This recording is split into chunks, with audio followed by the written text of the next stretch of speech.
नमस्कार दोस्तों, कैसे हो आप? उम्मीद है अच्छे हैं। दोस्तों, अभी समय हो गया लगभग 1:30 अर्ली मॉर्निंग है। तो अभी हमारा वीडियो का कार्यक्रम शुरू हुआ है। आज का हमारा टॉपिक है सौरमंडल। हमारे सौरमंडल में कितने ग्रह हैं, कितने उपग्रह हैं, उसके ऊपर है। तो दोस्तों, हमारे सौरमंडल में सबसे पहले मैं आपको बताऊंगा कि इस वीडियो के माध्यम से कि कितने ग्रह हैं, कितने उपग्रह हैं, और उसके बाद कितने धूमकेतु वगैरह हैं, और उनका द्रव्यमान के हिसाब से, साइज के हिसाब से उनका कौन कौन सा स्थान है, और एग्जाम पॉइंट ऑफ व्यू के हिसाब से कौन कौन से उसमें इंपॉर्टेंट है। दोस्तों, हमारे सौरमंडल में आपको बताऊं मैं, एक तो तारा है। तारा कौन सा हो गया? सन हो गया। उसके बाद इसमें 8 ग्रह हैं। कितने ग्रह हैं? 8 ग्रह हैं। मंगल, बुध, शुक्र, ये सब ग्रह हो गए। उसके बाद इसमें कुछ उपग्रह हैं, ठीक है जी। उसके बाद इसमें कितने कुछ धूमकेतु भी हैं, और कुछ इसमें उल्का पिंड भी है। तो ये सब चीजें इंपॉर्टेंट हैं जो एग्जाम पॉइंट ऑफ व्यू के हिसाब से है। तो इसमें है ना, हमारे इसमें 204 उपग्रह हैं। हमारे सौरमंडल में एक तारा, 8 ग्रह और 204 उपग्रह, धूमकेतु वगैरह हैं। तो इसके ऊपर इस वीडियो में हमें पता चलेगा। दोस्तों, सबसे पहले वीडियो शुरू करने से पहले मैं स्टार्ट करूंगा कि सबसे पहले तारा, उसके ऊपर बात करेंगे, यानी कि सन। सन यानी कि सूर्य, ठीक है जी। सूर्य के ऊपर बताऊंगा मैं सन क्या है।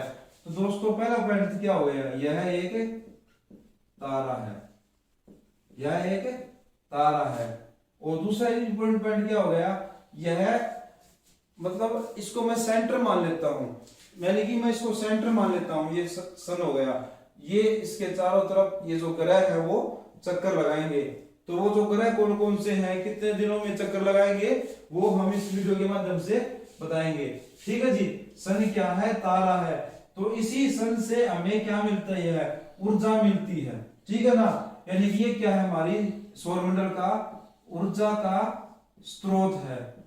ऊर्जा का स्रोत है, यानी कि सोर्स है। एनर्जी का सोर्स है, ठीक है जी। वो सोर्स है। उसके बाद क्या हुआ कि इसमें जो ऊर्जा मिलती है ना, वो कैसे मिलती है? नाभिकीय संलयन की वजह से मिलती है। नाभिकीय संलयन की वजह से मिलती है। नाभिकीय संलयन की वजह से मिलती है, ऐसे आएगा ये। तो इसमें क्या है दोस्तों? नाभिकीय संलयन क्या होता है कि जब हाइड्रोजन और नाइट्रोजन जो हमारे सन में है, क्या है जी? इसमें क्या है? हाइड्रोजन और नाइट्रोजन है। इसके जो परमाणु जब आपस में भिड़ते हैं ना, तो बम्बार्डमेंट होती है, आपस में टकराते हैं, तो हीट निकलती है, प्लस में लाइट निकलती है। तो वो जब निकलती है ना, उसके ऊपर उसको नाभिकीय संलयन बोलते हैं। तो जो नाभिकीय संलयन है ना हमारा, ये हाइड्रोजन नाइट्रोजन की आपस में टकराने की वजह से बनता है। तो क्वेश्चन यही बन सकता है कि सन में ऊर्जा का स्रोत का कारण क्या है? क्या है जी? नाभिकीय संलयन है। नाभिकीय संलयन है, ठीक है जी। नाभिकीय संलयन इसमें ऊर्जा का स्रोत है। तो इसका टेम्परेचर कितना है? सन का तापमान कितना है? तापमान कितना है? सन का तापमान लगभग 5500 डिग्री सेल्सियस है। ये किसने कहा था? यह नासा ने कहा था। नासा ने कहा था कि सन का तापमान लगभग 5500 डिग्री सेल्सियस है। यह ऊर्जा का स्रोत है, तारा है। और नाभिकीय संलयन इसमें हाइड्रोजन और नाइट्रोजन के आपस में पार्टिकल टकराते हैं, उसकी वजह से इसमें होती है। उसके बाद क्या है? यह पृथ्वी से है ना, जो सन है वो पृथ्वी से 109 गुना बड़ा है। हिसाब लगा लो कितना बड़ा है? 109 गुना बड़ा है, ठीक है जी। और इसका लास्ट पॉइंट क्या बन गया? इसका व्यास कितना हो गया? इसका व्यास लगभग 13,90,000 है। इसका व्यास लगभग 13,90,000 किलोमीटर है। सन का व्यास कितना हो गया? 13,90,000 किलोमीटर है। मान लो ये सन है, ये सन है। तो इस पॉइंट से इस पॉइंट के बीच की जो दूरी है ना, इसको क्या बोलते हैं, किसी भी सर्कल का व्यास बोलते हैं। तो वो कितना है, 13,90,000 किलोमीटर है। तो ये हमारा सन है इसके ऊपर। ठीक है जी। तो अगला ग्रह कौन सा है दोस्तों, सन को मैं सेंटर मान लेता हूं। उसके बाद सन से दूरी के हिसाब से हमारे जो 8 ग्रह हैं वो इस हिसाब से हैं कि पहला नंबर बुध ग्रह का आता है, शुक्र ग्रह, पृथ्वी, मंगल, बृहस्पति, शनि, अरुण और वरुण। तो अरुण ग्रह को यूरेनस और इसको नेपच्यून बोलते हैं। तो इसको आप याद कैसे करोगे, बोल सकते हो ना, याद कैसे करोगे दोस्तों। देखो मैं बुधवार से शुरू करता हूं, मैं एक ऐसे ट्रिक बताता हूं। मैं बुधवार के बाद एक को छोड़ दो, नेक्स्ट क्या आएगा, मैं थर्सडे को छोड़ दूं तो उसके बाद वीरवार शुक्रवार आएगा, शुक्रवार आ गया। फिर मैं एक को छोड़ दूं, सैटरडे को छोड़ दूं तो फिर क्या आया, रविवार आएगा, रविवार आएगा ना, संडे, रवि यानी कि सूर्य, और सूर्य के पास हम जा रहे थे वो पृथ्वी हो गई। फिर संडे हो गया, ये संडे हो गया ना अपना रवि के हिसाब से। फिर मैं मंडे को छोड़ दूं तो क्या आएगा, ट्यूसडे यानी कि मंगल हो गया। उसके बाद मैं वेडनेसडे को छोड़ दूं, फिर क्या आएगा, थर्सडे यानी कि बृहस्पतिवार आएगा। उसके बाद मैं फ्राइडे को छोड़ दूं, उसके बाद क्या आएगा, शनिवार आएगा। ठीक है जी। उसके बाद आएगा अरुण जो यूरेनस है, उसके बाद आएगा वरुण, थोड़ा आप याद रख लेना। तो आप इसको याद कैसे करोगे, मैं बुधवार को मैं बुध ग्रह के बारे में एक ट्रिक बता रहा हूं आपको, उसको सूर्य सन से डिस्टेंस कैसे उसको याद करने का तरीका है। आप अल्टरनेट डेज को ले लीजिए, जैसे आपने वेडनेसडे को ले लिया बुधवार को, उसके बाद शुक्र, अगला ग्रह कौन सा है, शुक्र, यानी कि बीच में मिसिंग कौन सा है, थर्सडे मिसिंग है, ओके शुक्र बन गया। उसके बाद सैटरडे आएगा, शुक्रवार के बाद सैटरडे आता है, सैटरडे के बाद लेकिन हमारा पृथ्वी है, आना क्या था, संडे यानी कि पृथ्वी जहां पे हम रहते हैं। ठीक है जी। उसके बाद मंगल आ गया, तो देखो बुधवार, एक छोटा शुक्रवार, एक छोटा रविवार यानी कि पृथ्वी, एक छोटा मंडे छोटा क्या आया, मंगलवार आ गया। ठीक है। मंगलवार के बाद मैंने एक बार छोटा बुधवार को क्या आया, बृहस्पतिवार आया। बृहस्पतिवार के बाद मैंने एक डे को फिर लैप्स किया, शनिवार आया। फ्राइडे को लैप्स किया, शनिवार आया। शनिवार के बाद अरुण और वरुण। ये आपको इस हिसाब से इसको याद कर सकते हो। अल्टरनेट वन डे को छोड़ दो, बुधवार, बृहस्पतिवार छोड़ के शुक्रवार, शनिवार को छोड़ के रविवार यानी कि पृथ्वी, रवि सूर्य को बोलते हैं ना, तो रविवार हो गया पृथ्वी। उसके बाद मंडे को छोड़ दिया तो क्या आया, मंगल ग्रह आ गया, देखो ये आ गया। उसके बाद मैंने बुधवार को छोड़ा, बृहस्पतिवार आ गया, फिर शुक्र को छोड़ा, शनिवार आ गया। यानी कि अल्टरनेट डेज के हिसाब से इनको आप अरेंज कर लो तो ये आसानी हो जाएगी। ठीक है जी। उम्मीद करता हूं ये ट्रिक आपको समझ में आ गई होगी। ठीक है जी। इसमें बुध को मरकरी बोलते हैं, इसको मैं आपको आगे आगे बताता रहूंगा। इसमें से इंपॉर्टेंट क्या है कि ये जो 4 ग्रह है ना, ये बुध, शुक्र, पृथ्वी, मंगल, इसको पार्थिव ग्रह कहते हैं, पार्थिव ग्रह कहते हैं। ठीक है जी। बुध, शुक्र, पृथ्वी, मंगल को पार्थिव ग्रह कहते हैं। और ये 4 बच गए ना, बृहस्पति ग्रह, शनि ग्रह, अरुण वरुण को गैसीय ग्रह कहते हैं, गैसीय ग्रह कहते हैं। यानी कि हमारे जो 8 ग्रह थे उनको 2 सेक्शन में बांटा गया है। पहले 4 को मैंने पार्थिव ग्रह मान लिया और लास्ट के 4 को गैसीय। कौन कौन से हैं, बुध ग्रह, शुक्र ग्रह, पृथ्वी, मंगल ग्रह को पार्थिव ग्रह कहते हैं, बृहस्पति, शनि, अरुण और वरुण को गैसीय ग्रह कहते हैं। जो मैं आपको बताता चलूंगा वीडियो के लास्ट में, एक एक जब हम प्लेनेट को लेंगे ना उसके ऊपर आपको बताऊंगा कि ये कैसे हैं। ठीक है जी। उम्मीद है ये आपको समझ में आया होगा। तो ये डिस्टेंस के हिसाब से है दोस्तों, और इसी हिसाब से मैं आपको इसको सोल्व करूंगा, आप इसको देखना। ठीक है जी। नंबर एक कौन सा ग्रह है जी अपना, बुध ग्रह। सबसे नजदीक कौन सा था, बुध ग्रह था। ठीक है ना। बुध ग्रह को मरकरी बोलते हैं, बुध ग्रह को क्या बोलते हैं, मरकरी बोलते हैं। तो इसके कुछ इंपॉर्टेंट पॉइंट है, मैं आपको उसके ऊपर बताता चलूंगा, आप उसको नोट डाउन करते रहना। तो इसका पहला पॉइंट क्या बन गया कि सन से सबसे नजदीक, सबसे नजदीक ग्रह।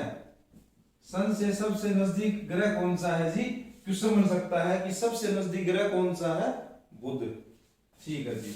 उसके बाद यह 88 डेज में, 88 डेज में सन के चारों ओर सन की परिक्रमा करता है, परिक्रमा करता है।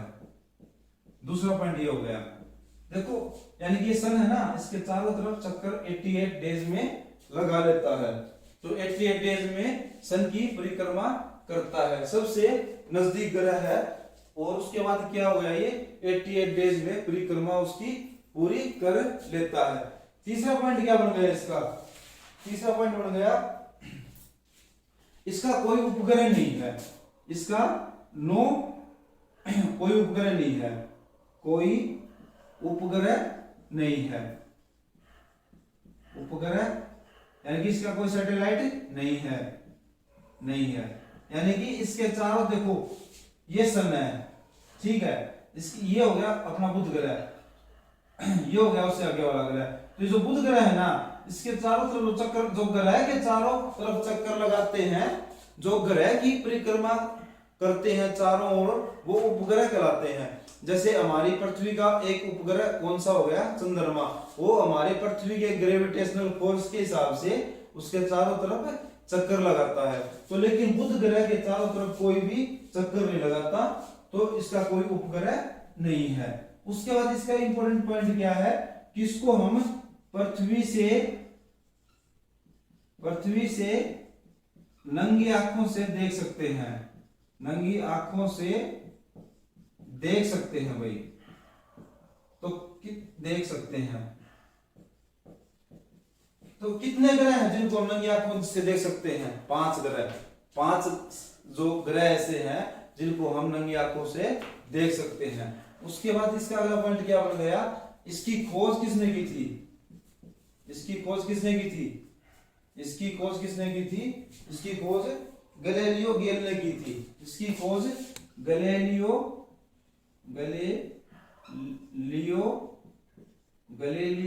गेल ने की थी। इसकी खोज किसने की थी? गैलीलियो गेल ने की थी। ठीक है जी। अगर अगला पॉइंट क्या है? अगर इफ आपका वजन, अगर आपका वेट अर्थ पर 100 kg है, तो बुध ग्रह पे, बुध यानी कि मरकरी ग्रह पे आपका वजन 37 kg हो जाएगा। इतना फर्क पड़ जाएगा कि अगर आपका वेट अर्थ पर 100 kg है, 100 किलोग्राम है, तो आपका वेट बुध ग्रह पे 37 kg हो जाएगा। तो ये इसकी इंपोर्टेंट थी, जो एग्जाम पॉइंट ऑफ व्यू से पूछते हैं कि सन के सबसे नजदीक ग्रह कौन सा है, उसका रोटेशनल टाइम कितना है, 88 डेज है, सूर्य के चारों तरफ चक्कर लगाता है, किसके उपग्रह नहीं है? बुध ग्रह का कोई उपग्रह नहीं है। उसके बाद बनेगा पृथ्वी से इसे नंगी आंखों से देखा जा सकता है। तो ये भी क्वेश्चन बन सकता है कि कितने ग्रह ऐसे हैं जिनको हम नंगी आंखों से देख सकते हैं? तो 5 ग्रह हैं, जो वीडियो में बताते चलूंगा आपको। ठीक है जी। तो ये इसके ऊपर इंपोर्टेंट था। इसका व्यास है ना, इसका व्यास कितना है? 4888 किलोमीटर है। व्यास क्या होता है? मान लो ये बुध ग्रह है, इसका इस पॉइंट से इस पॉइंट तक का जो डिस्टेंस है ना, वो उसका व्यास क्या लगता है? 4888 किलोमीटर है। तो ये इस बुध ग्रह का जो पहला जो सन के नजदीक था, उसका पूरा एग्जाम पॉइंट ऑफ व्यू के हिसाब से डिटेलमेंट हो गया। ठीक है जी। ठीक है। दूसरा है शुक्र ग्रह। दूसरा कौन सा हो गया? शुक्र ग्रह। दूसरा ग्रह कौन सा हो गया जी? शुक्र ग्रह। शुक्र ग्रह है ना, इसको वेनुस बोलते हैं, इसको वेनुस बोलते हैं। ठीक है जी। शुक्र ग्रह की पोजीशन कौन सी है? सूर्य से इसकी सेकंड पोजीशन है, सेकंड पोजीशन है।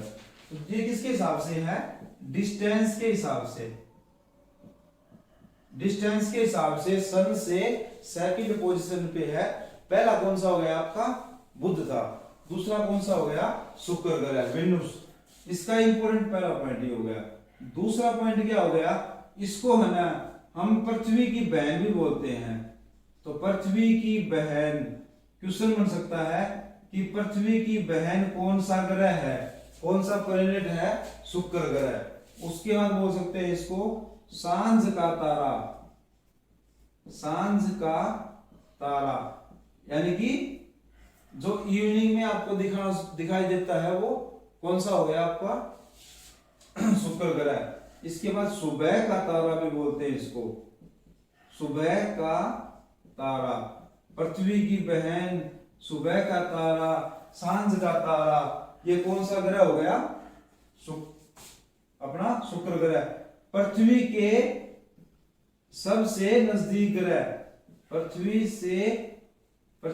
के सबसे नजदीक ग्रह कौन सा है? सबसे नजदीक ग्रह कौन सा है जी? शुक्र ग्रह है। शुक्र ग्रह के ऊपर ये जो तीसरा पॉइंट थे ये है। इसकी द्रव्यमान के हिसाब से बात करूं मैं, द्रव्यमान के हिसाब से इसकी बात करूं मैं, तो इसकी 6th पोजीशन है। सबसे ज्यादा ये देखो ये द्रव्यमान है, इसका वेट के हिसाब से बता रहा हूं, तो इसकी वेट के हिसाब से, द्रव्यमान के हिसाब से देखूं तो इसका उस टेबल में 6th पोजीशन आता है। यह डिस्टेंस में 2nd पोजीशन में आता है। अब जब ये, अगर मैं इसका अगला पॉइंट बनाऊं तो इसको यह अपना चक्कर, एक चक्कर कितने दिन में पूरा कर लेता है? वो कितना भाई? यह एक सूर्य के चारों तरफ चक्कर है, सूर्य के चारों ओर चक्कर 224.7 दिन में लगा लेता है। यानी कि ये सन है ना, इसके चारों तरफ चक्कर लगाने में 224.7 दिन लगाता है। जबकि बुध का कितना था? 88 डेज।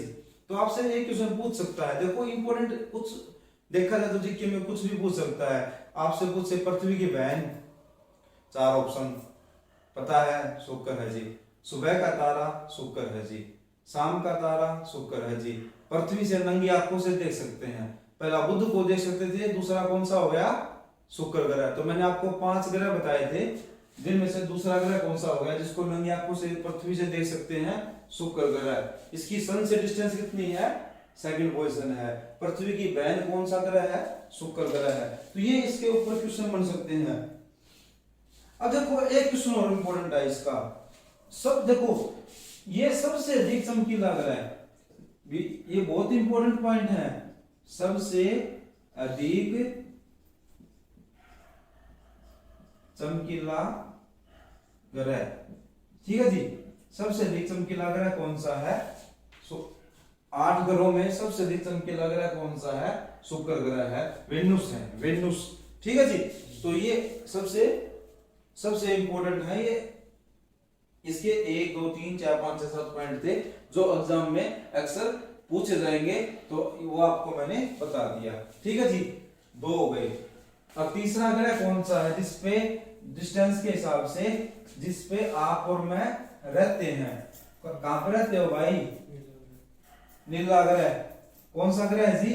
नीला ग्रह, जिसके ऊपर आप और मैं रहते हैं। दोस्तों फिर हम दूरी के हिसाब से आपको बताते हैं। तीसरा, सूर्य से दूरी के हिसाब से ग्रह कौन सा है? मैं आपको हिंट देता हूं, नीला ग्रह, जहां पे आप और मैं रहते हैं। तो दोस्तों कौन सा ग्रह है जिसको नीला ग्रह बोलते हैं? वो कौन सा है जी? पृथ्वी। पृथ्वी यानी कि अर्थ। अर्थ को क्या बोलते हैं? नीला ग्रह बोलते हैं। तो क्वेश्चन ये पड़ेगा कि नीला ग्रह किसको बोलते हैं? 4 ऑप्शन। पृथ्वी को बोलते हैं, गलत मत करना। तो ये है ना, इसकी पोजीशन कौन सी है? सन से डिस्टेंस के हिसाब से 3rd पोजीशन है। ठीक है जी। उसके बाद क्या है इसका? यह 365 दिन में 365.6 दिन में सूर्य के चारों तरफ चक्कर लगाती है। सूर्य के चारों तरफ चक्कर लगाने में 365.6 दिन यानी कि लगभग 1 वर्ष लगाती है, जबकि अपने घूर्णन पे 24 वर्ष लगाती है। पृथ्वी का दूसरा नाम क्या है? नीला ग्रह है। दोस्तों उसके बाद इसका अगला पॉइंट ये बनेगा कि इसका उपग्रह कौन सा है, इसके उपग्रह का क्या नाम है। पृथ्वी का एक उपग्रह है जिसका नाम है चंद्रमा। चंद्रमा यानी कि मून, आपका चांद मेरा मम्मा चंद्रमा, आपका चांद मेरा मम्मा चंद्रमा। तो पृथ्वी का एक उपग्रह कौन सा है? चंद्रमा है। ठीक है जी। अच्छा, इसका एक क्वेश्चन बन जाएगा कि आजकल पूछने लगा, लेटेस्ट अभी जो एग्जाम हुआ था उसमें पूछा था कि सबसे अधिक घनत्व वाला ग्रह कौन सा है। सबसे अधिक घनत्व वाला ग्रह, ये भी क्वेश्चन पूछा था पिछली बार, उसमें रेलवे में आया था कि सबसे अधिक घनत्व वाला ग्रह कौन सा है जी? पृथ्वी है। गलत मत करना। नीला ग्रह 365 दिन में चक्कर लगाता है, एक उपग्रह है चंद्रमा। सबसे अधिक उपग्रह वाला, सबसे अधिक घनत्व वाला ग्रह कौन सा है जी?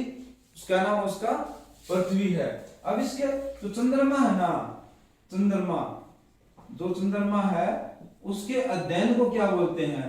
चंद्रमा को अध्ययन, जो चंद्रमा की स्टडी करते हैं ना, उसका अध्ययन करते हैं, उसका क्या नाम है? उसका नाम है सेलेनोलॉजी। सेलेनोलॉजी। जैसे देखो ये वन वर्ड का क्वेश्चन बनता है, मैं आपको बताऊं। जैसे कि जो कॉइन्स होते हैं उसके अध्ययन को न्यूमिनोस्मेटिक्स बोलते हैं ना, न्यूमिनोस्मेटिक्स बोलते हैं। जो छद्मवेश में रहता है उसको इनकोग्निटो बोलते हैं। One who believes in gold, इसको जो आप लोग बोलते हो ना, ऑप्टिमिस्ट हो गया, पेसिमिस्ट हो गया। तो ऐसे चंद्रमा के अध्ययन को क्या बोलते हैं? सेलेनोलॉजी बोलते हैं। ये भी क्वेश्चन आया था जो लास्ट ईयर एग्जाम में आया था, तो उसको कि चांद से संबंधित अध्ययन को क्या बोलते हैं? सेलेनोलॉजी बोलते हैं। जब आप धरती से चंद्रमा की तरफ देखते हो ना, तो उसका 57% पार्ट आपको दिखाई देता है। यानी कि ये बोलते हैं कि जब चंद्रमा को आप देखते हो तो 57% पार्ट हिस्सा ही आपको मून का पृथ्वी से देखने पे दिखाई देता है। कुछ बुक्स में उसका 59% है, लेकिन मोस्टली कितना है? 57% है। तो उस पे आप थोड़ा सा गौर करना कि धरती से देखने पे चंद्रमा का 57% हिस्सा दिखाई देता है। चंद्रमा से संबंधित जो स्टडी होती है उसको, मून को जो स्टडी करते हैं उसको सेलेनोलॉजी बोलते हैं। पृथ्वी का उपग्रह एक चंद्रमा है। उसके बाद 365.6 दिन में सूर्य के चारों तरफ चक्कर लगाती है, नीला ग्रह है। डिस्टेंस के हिसाब से सन से इसका पोजीशन तीसरा है। एकमात्र ऐसा ग्रह जिसके ऊपर जीवन है, जिसके ऊपर जिंदगी है, वो कौन सा हो गया? पृथ्वी हो गया। ठीक है जी, ठीक है ना। सबसे अधिक घनत्व वाला ग्रह कौन सा है? पृथ्वी है। तो इन सब चीजों को आप बोलना नहीं, ये इंपॉर्टेंट चीजें हैं। ठीक है जी। चौथा ग्रह, भाई पृथ्वी पे गलत काम करोगे तो लाल हो जाओगे भाई, लाल हो जाओगे। तो देख लेना, लाल ग्रह, लाल ग्रह, लाल ग्रह। लाल ग्रह किसको बोलते हैं जी? किसको बोलते हैं? मार्स को। मार्स को यानी कि मंगल ग्रह को। तो मंगल ग्रह कोई का पोजीशन कौन सा है? 4th पोजीशन है।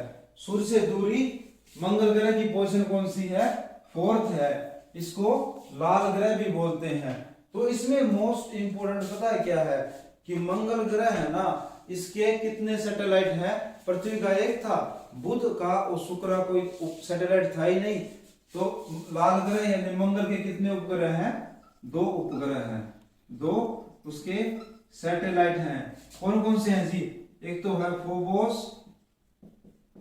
फोबोस, एक है डिमोस।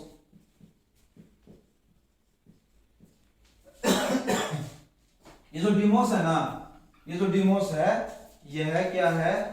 सौरमंडल का सबसे छोटा उपग्रह है। ठीक है भाई, सौरमंडल का सबसे छोटा उपग्रह है डिमोस। इसके ऊपर मैं थोड़ा सा इधर लिख दूं मैं, डिमोस है अपना, यह है सौरमंडल का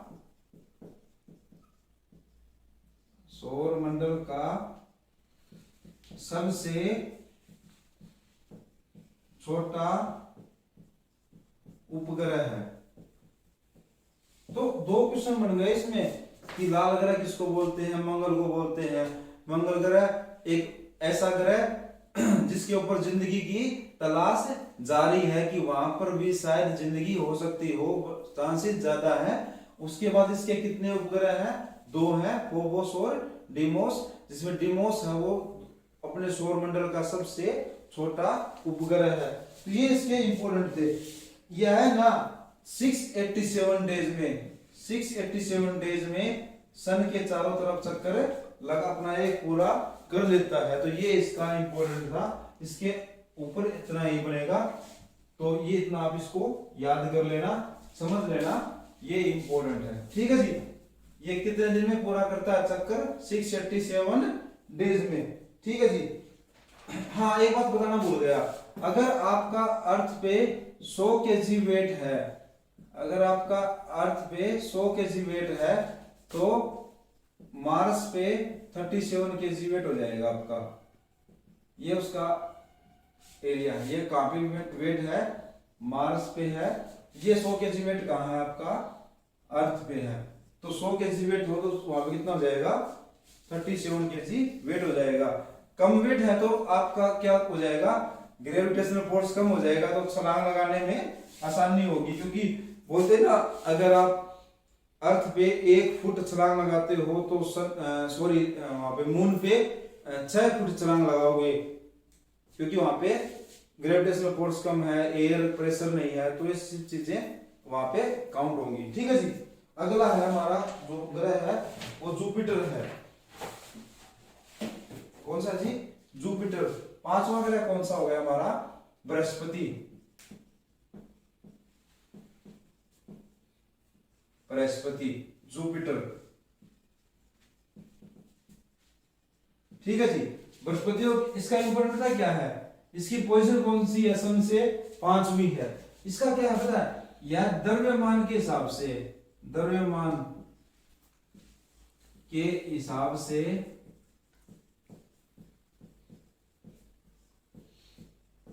सबसे बड़ा ग्रह है, सबसे बड़ा ग्रह।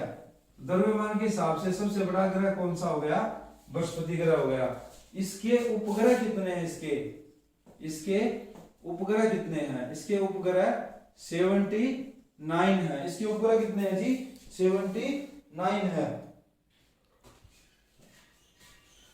ये ना पहले 2019 से पहले दुनिया का सौरमंडल का सबसे अधिक उपग्रह वाला ग्रह था, लेकिन 2019 में इसको हटा के शनि को बना दिया गया। तो सेकंड, इसकी सबसे अधिक तो शनि हो गया, तो इसकी उपग्रह कौन सी हो गई, इसकी सेकंड पोजीशन हो गई। अब पहले इसकी फर्स्ट पोजीशन थी, अब कौन सी पोजीशन हो गई, इसकी सेकंड पोजीशन हो गई। 79 इसके उपग्रह है। सबसे भारी ग्रह है, सबसे द्रव्यमान के हिसाब से सबसे बड़ा ग्रह भी है, सबसे भारी ग्रह है और सबसे बड़ा भी ग्रह है। सबसे बड़ा ग्रह साइज के हिसाब से सबसे बड़ा ग्रह कौन सा हो गया, बृहस्पति, जुपिटर हो गया। ठीक है जी। देखो, बृहस्पति वृद्ध यानी कि सबसे बड़ा, वृद्ध बृहस्पति, तभी इसका नाम बृहस्पति रखा गया था पुराणों के हिसाब से। ठीक है जी। इसका उसके बाद क्या है, इसके उपग्रह कितने हैं, 79 है। ये अपने एक्स पर भारी होने से क्या हो गया, बड़ा होने से क्या हो गया, अपने एक्स पर सबसे तेजी से घूमने वाला ग्रह है भाई, ये घूमने वाला ग्रह भी है, यानी कि अपने एक्स पे सबसे तेजी से घूमने वाला ग्रह भी है। ठीक है जी। उसके बाद इसमें इंपॉर्टेंट क्या था, सबसे बड़ा ग्रह बृहस्पति, सबसे भारी ग्रह बृहस्पति, अपने एक्स पे सबसे ज्यादा घूमने वाला ग्रह बृहस्पति। उसके बाद सबसे ज्यादा ग्रह पहले बृहस्पति के थे, लेकिन 2019 में 20 एक्स्ट्रा आए थे, वो आपको नेक्स्ट में बता रहा हूं। सेकंड पोजीशन किसकी हो गई, अब उपग्रह के मामले में अपने भाई साहब बृहस्पति की हो गई। ठीक है जी। उसके बाद इसको है ना, इसका अन्य नाम भी है, इसका एक अन्य नाम भी है, लघु सौर तंत्र, लघु सौर तंत्र, लघु सौर तंत्र। देखो यह एक ऐसा उपग्रह है जिसको जो तारा भी, मतलब तारे वाली भी क्वालिटी दिखाता है और ग्रह वाली भी क्वालिटी दिखाता है। क्योंकि कैसे, क्योंकि इसके 79 इसके चारों तरफ चक्कर मारते हैं, साइज भी काफी बड़ा है। तो इसमें क्या ग्रह और उपग्रह में डिफरेंस क्या होता है, ग्रह सूर्य के प्रकाश से चमकते हैं, वो भी ग्रह से प्रकाश लेते हैं, वो सन से ले लेते हैं तब चमकते हैं। तो ये लघु सौर तंत्र भी इसका नाम है। तो ये भी क्वेश्चन बन सकता है कि लघु सौर तंत्र वाला उपग्रह कौन सा है, बृहस्पति है। यह सन के चारों तरफ चक्कर, देखो 4333 डेज, वीआईपी नंबर मिल गया इसको, वीआईपी नंबर मिला नहीं, ये इतने दिनों में सन के चारों तरफ अपनी एक परिक्रमा पूरी कर देता है। तो ये कौन सा ग्रह हो गया, बृहस्पति ग्रह हो गया। नंबर 5वीं पोजीशन है इसकी। ये इसके हिसाब से है, दूरी के हिसाब से है, दूरी के हिसाब से इसका 5वां पोजीशन है बृहस्पति का। लेकिन साइज के हिसाब से, द्रव्यमान के हिसाब से कौन सा है जी, इसका पहला पोजीशन है। ठीक है, 79 इसके उपग्रह है। ठीक है जी। अगला है शनि महाराज, शनि ग्रह, शनि ग्रह। ठीक है, तो पहला पॉइंट तो ये बना दो इसका, सबसे अधिक उपग्रह वाला, सबसे अधिक उपग्रह वाला ग्रह, सबसे अधिक उपग्रह, सही कम हो गई, वाला ग्रह। ठीक है जी। सबसे अधिक उपग्रह वाला ग्रह कौन सा है, कौन सा है जी, शनि है। इसकी पोजीशन कौन सी है, 6th पोजीशन है। इसकी पोजीशन कौन सी है, 6th पोजीशन है। तो इसकी दूरी के हिसाब से कौन सी पोजीशन है, इसकी 6th पोजीशन है। तो इसके उपग्रह कितने हैं, सबसे अधिक उपग्रह बोल तो दिया आपने, लेकिन इसके उपग्रह कितने हैं, 82 है भाई। इसके उपग्रह कितने हैं, 82 उपग्रह हैं। इसका क्या है कि 2019 में इसके चारों तरफ है ना 20 ऐसे उपग्रह और मिल गए जो इसको अब तक पता ही नहीं था, लेकिन इसके उपग्रह थे, चक्कर काट रहे थे चारों तरफ। तो अब इसके टोटल कितने हो गए, 82 हो गए। तो इसने किसको पछाड़ दिया, बृहस्पति को पछाड़ दिया। कैसे, कैसे पछाड़ दिया, क्योंकि बृहस्पति के ऊपर शनि की दशा हो गई भाई। बोला तू नहीं, अब मैं बड़ा हूं तेरे से, सब समय समय की बात है, समझ रहे हो ना। शनि महाराज, शनि यानी कि शनि ग्रह। ठीक है जी। इसकी डिस्टेंस कौन सी हो गई, 6ठी। अब शनि ग्रह का सबसे बड़ा उपग्रह कौन सा है, तो शनि ग्रह का सबसे बड़ा उपग्रह कौन सा है,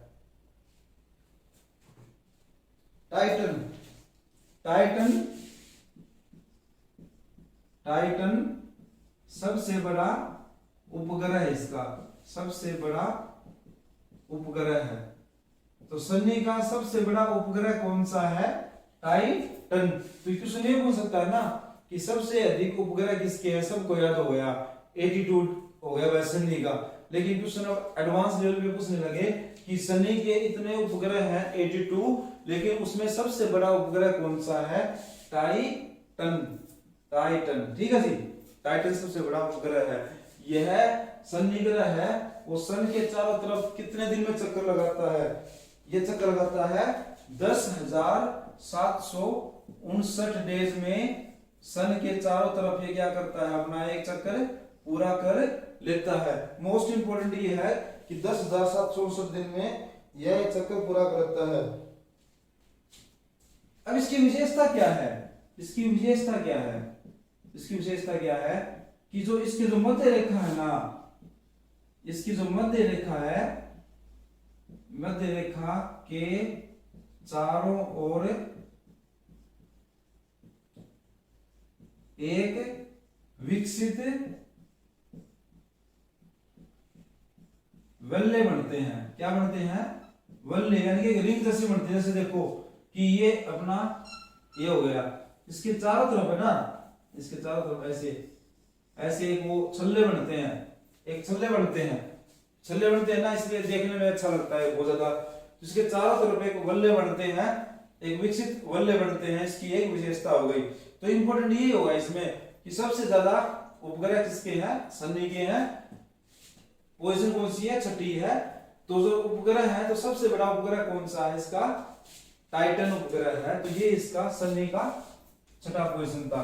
अब 7वें और 8वें इसमें कोई ज्यादा इंपॉर्टेंट है नहीं, लेकिन फिर मैं आपको बता देता हूं कि 7वीं और 8वीं पोजीशन में कौन है, वो आपको उसमें इंपॉर्टेंट है। 7वां ग्रह कौन सा है जी? अरुण। 7वां ग्रह कौन सा है? अरुण। अरुण का क्या है कि जो अरुण ग्रह है ना, इसकी पोजीशन कौन सी है? सूर्य से दूरी के हिसाब से 7th पोजीशन है इसकी। 7th पोजीशन है इसकी अरुण ग्रह की। अरुण ग्रह का नाम क्या है? यूरेनस है। कौन सी ग्रह है जी? अरुण ग्रह। इसकी पोजीशन कौन सी है? 7वीं है। ये एक गैसीय ग्रह है। यह कौन सा ग्रह है? शनि हो गया, अरुण हो गया, वरुण हो गया। ये जो अपना बृहस्पति था, ये सब क्या थे? ये अपने एक गैसीय ग्रह थे। और वो पहले कौन से थे? पार्थिव ग्रह थे, जो मैंने आपको स्टार्टिंग में बताया था। तो इसके उपग्रह कितने हैं भाई? जो अपना वरुण है, इसके उपग्रह कितने हैं? इसके 27 उपग्रह हैं भाई। कितने उपग्रह हैं इसके? 27 उपग्रह हैं। ठीक है जी, इधर लिखा हुआ 27 उपग्रह हैं जो अरुण के, यूरेनस के हैं। इसकी पोजीशन कौन सी है? 7th पोजीशन है। ठीक है जी। लास्ट है अपना वरुण। लास्ट कौन सा है जी? वरुण। ये जो अरुण वरुण है ना, ये भाइयों वाले हैं। जैसे भाई है ना, जैसे एक अरुण हो गया, एक वरुण हो गया। तो वरुण है ना, ये सूर्य से सबसे दूरी पर ग्रह है। सूर्य से सबसे अधिक दूरी पर है भाई, दूरी पर है। तो इसकी पोजीशन कौन सी हो गई? सिंपल सी बात है, इसकी पोजीशन कौन सी हो गई? 8 हो गई। तो इसके उपग्रह कितने हैं? कितने उपग्रह हैं भाई इसके? और उसके बाद इसका अन्य नाम क्या है? बताओ, किसी भाई को पता हो तो बताओ कितने उपग्रह हैं इसके? इसके उपग्रह है, इसको बोलते हैं, ये इसमें क्या है कि नीला ग्रह बोलते हैं इसको। कौन सा ग्रह बोलते हैं? नीला ग्रह। और इसके उपग्रह है 13 उपग्रह हैं। इसको अराग्रह बोलते हैं, अराग्रह, क्योंकि नीला ग्रह कौन सा है? पृथ्वी था। तो अन्य नाम क्या होगा इसका? अराग्रह हो गया। इसके उपग्रह कितने हो गए? 13 हो गए। सूर्य से सबसे अधिक दूरी पर है, इसकी पोजीशन कौन सी हो गई? 8वीं हो गई। यह सन के चारों तरफ 60,188 डेज में, 60,188 डेज में सन के चारों तरफ चक्कर लगाता है। और उसके बाद